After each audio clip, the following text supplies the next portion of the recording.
about you? I'm fine too, but a little tired too. Same here, but I'm excited for our group work. So, what if we do the group assessment and the house tomorrow afternoon?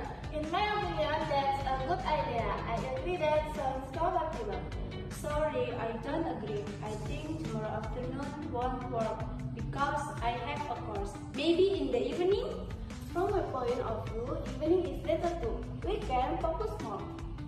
As for me, I prefer the afternoon. But that's okay, let's choose the evening one. Great! So we all agree to eat in the evening. Yes, that works for me.